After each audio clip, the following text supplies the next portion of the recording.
E aí, como vocês estão, seus cabeças de batata? Episódios fillers. Tem quem odeie e tem quem não goste muito. Mas hoje eu estou aqui para fazer o advogado do diabo e defender esse tipo de episódio, na esperança de fazer com que vocês saiam nesse vídeo com uma opinião um pouquinho diferente sobre os episódios fillers. Mas eu não quero me delongar muito, então, sem mais delongas, vou começar a defesa. O termo filler significa algo como enchimento, ou seja, um episódio filler é, em sua tradução literal, nada mais nada menos que um episódio de enchimento. Mas o que isso significa na prática, potato? Você pode estar se perguntando, meu pequeno cabeça de batata. Significa que fillers são episódios feitos para preencher os espaços entre os episódios importantes da série. E eles normalmente entram entre aqueles arcos que de fato mudam o rumo do show. E eles são muito comuns, tanto nas animações ocidentais como a de Aventura e Steven Universe, tanto nas animações orientais, ou seja, em animes como One Piece e Naruto. Com Naruto talvez sendo a primeira coisa que vem na cabeça das pessoas quando você fala sobre fillers. Só que no caso dos animes, existe uma justificativa muito boa para esses episódios existirem.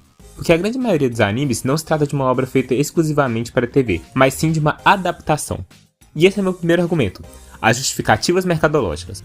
Existe toda uma lógica de mercado que justifica a existência de fillers. Geralmente, os animes pegam a história de um mangá que fez sucesso e o transformam em animação para alcançar um público maior. Só que a maioria dos mangás não tem edições tão frequentes. Muitas vezes sai uma ou duas edições por mês, sem falar nos hiatos entre as edições. E as adaptações de um capítulo desses mangás costumam render apenas alguns episódios, o que acarreta em um descompasso entre o episódio do anime e a edição do mangá.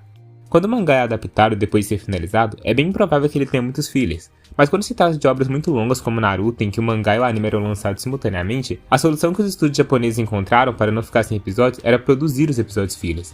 E esses episódios davam um tempo maior para o mangá poder ser lançado e daí sim é adaptado posteriormente. Então aqui, os fillers servem como uma parte essencial para manter o anime em exibição e, mais importante que isso, fazer com que as pessoas se lembrem constantemente que aquele anime existe e mantendo ele em exibição na TV. Agora falando sobre as animações ocidentais, a justificativa de mercado para os fillers existirem é outra. Primeiro, que episódio filler nem sequer existe para alguns desenhos. Existem muitos desenhos sem uma história grande por trás, e que se resumiram a uma aventura curta por episódio. Se você considerar que filler é todo aquele episódio que não contribui para o avanço da trama, você vai ter que chamar obras como Scooby-Doo, As Trapalhadas de Flapjack, Mansão Foster, Meninos Superpoderosos, Laboratório de Dexter, etc., de séries puramente fillers, já que no geral elas não se propõem a desenvolver uma grande história com início, meio e fim. Até porque, na época que as animações foram lançadas, o mercado de animações era completamente diferente do que temos hoje. As grandes emissoras como a Cartoon Network e a Nickelodeon tinham em sua programação desenhos que eram feitos para serem vistos em qualquer ordem, em qualquer dia, por qualquer pessoa e a qualquer hora, sem que isso prejudicasse a experiência do telespectador. E por falar em telespectador, se você ainda não se inscreveu no meu canal, tá esperando quem, seu cabeça de batata? Eu quero chegar a 10 mil inscritos logo e eu preciso do seu apoio. Então se tá gostando do vídeo, dá um like e se inscreve aí, pô. Enfim, comercial feito, vamos voltar. Essa lógica de exibição de antigamente exigia que os desenhos não seguissem uma história linear para que a emissora não precisasse colocar os episódios em ordem, porque isso poderia prejudicar a própria audiência. Afinal, imagina você estar assistindo um episódio normal de Laboratório de Dexter, onde ele se estressa com a sua irmã e no outro os dois estão juntos lutando contra o Deus Spaghetti para salvar a Terra da destruição em massa. Seria no mínimo inesperado. E por isso, episódios sem conexão uns com os outros funcionavam melhor para aquela época. Tanto que séries incríveis como o Projeto Zeta acabavam sendo cancelados por seguir uma história linear e isso causaram uma aderência mais baixa da audiência. Porque muitas vezes os episódios não eram exibidos em ordem e deixavam os telespectadores confusos por não estarem acostumados a acompanhar seus desenhos de forma cronológica e não entenderem a história do desenho. Isso também explica o que eu chamo de a maldição da primeira temporada. É aquele velho papo de pô, assiste o anime do Pirata que estica, a partir do episódio 500 ele fica bom. Porque geralmente, a primeira ou as primeiras temporadas dos desenhos são mais fracas em questão de histórias comparadas com as posteriores. Posso citar de exemplo Estável das Forças do Mal, Hora de Aventura, Steven Universe, Gravity Falls e a lista segue. E aqui, eu quero reforçar para finalizar a primeira parte da minha defesa. Episódios fillers ajudam a preencher a grade e permite que qualquer pessoa que sintonize no canal e pare para assistir o episódio consiga entender sua história, mesmo sem ter visto todos os outros episódios. E essas séries que citei fazem parte de uma era das animações em que elas estavam transicionando de séries sem história linear para séries com lores muito mais elaboradas. Então, como o público não estava acostumado com a frequência dessa maneira de contar histórias, fazer uma história sem uma grande importância para a lore, principalmente na primeira temporada, permitia que mais pessoas dessem uma chance ao desenho, porque entenderiam a história do episódio e, se gostassem da proposta, poderiam começar a assistir os episódios com a história mais complexa. Se você cresceu assistindo essas animações, é improvável que o primeiro episódio que você tenha visto de Hora de Aventura seja o Finn chegando na Ilha dos Humanos e encontrando sua mãe. Até porque, se você visse esse episódio sem todo o contexto da série, você simplesmente não se importaria com o Finn reencontrando sua mãe. Porque simplesmente não tem relevância para quem não conheceu o desenho e não tem carga emocional nenhuma. E essa é a oportunidade perfeita para apresentar o meu segundo argumento. Os episódios fillers são os responsáveis por estabelecer o universo da série e nos conectar com os personagens. E para provar meu argumento, quero trazer aqui um desenho que carece de episódios fillers, Hazbin Hotel. Hazbin Hotel, você ama e odeia, tem várias falhas na sua narrativa. Eu tenho que admitir isso mesmo eu particularmente gostando da obra. E uma das falhas mais gritantes é que o desenho é muito corrido.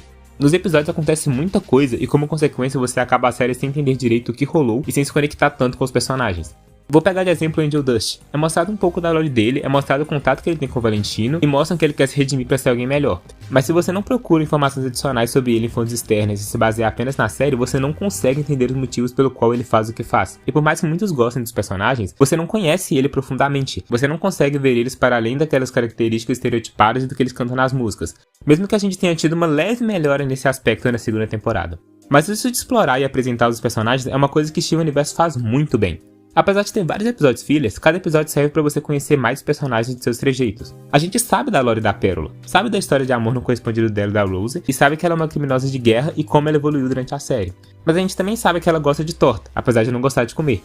E a gente também conhece o jeito da Pérola, porque ele se fez presente em vários episódios, sejam eles focados ou não nela. E esses detalhes deixam o personagem e o desenho como um todo muito mais rico e diversificado. Ou em outras palavras, tornam eles muito mais reais e conectáveis. Tipo, tem até um episódio inteiro focado na Kiki, mano, que parecia ser só uma figurante da pizzaria, mas mostrou ter toda uma carga dramática sobre não conseguir dizer não para a irmã e que queria ter seu próprio tempo. E isso tudo foi mostrado no episódio filler, que se não existisse não faria a menor diferença para a história final do show, mas que tornou a Kiki uma personagem muito mais gostável e identificável. Sem os episódios fillers e esses pequenos detalhes, a série seria muito mais sem graça e muito mais curta. Se nós só tivéssemos episódios focados na história, a gente não se importaria tanto com a evolução dos poderes de Steve ou com o amadurecimento do Finn, porque a gente teria menos tempo para observar esse amadurecimento. E como meu último argumento para defender esses episódios, eu digo uma coisa: esses episódios são divertidos pra cascalho, ou pelo menos a maioria. E eu vou resumir isso em duas palavras: Naruto Robô. Vai me falar que esse episódio não é simplesmente um dos mais sem noção, imbecis e ao mesmo tempo um dos mais divertidos do anime inteiro.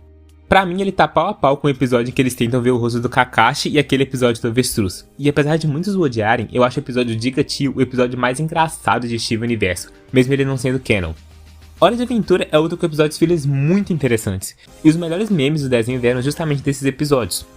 Justamente por não fazerem parte da história principal, os roteiristas têm a liberdade total para brincarem com o universo do show, extrapolando o limite da lógica porque, no próximo episódio tudo estará exatamente igual ao que sempre foi. Claro, isso cria algumas falhas divertidas, mas grotescas na narrativa, como aquela ampulheta que fazia o Steven viajar no tempo que poderia mudar todo o rumo da história. Mas sinceramente, que se dane, no geral isso não estraga a experiência de assistir o desenho.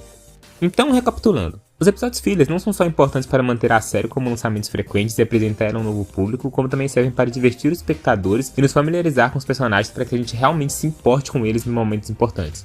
E é por isso que eu digo que os episódios fillers não são tão ruins quanto você pensa.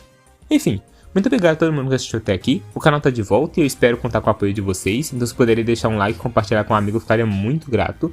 Provavelmente o YouTube vai diminuir o alcance desse vídeo, então conto muito com o apoio de vocês. E se você chegou até aqui, comenta. Assiste, pô, depois do episódio 234 ele fica bom. Só pra eu saber que você viu até o final. De qualquer forma, até o próximo vídeo.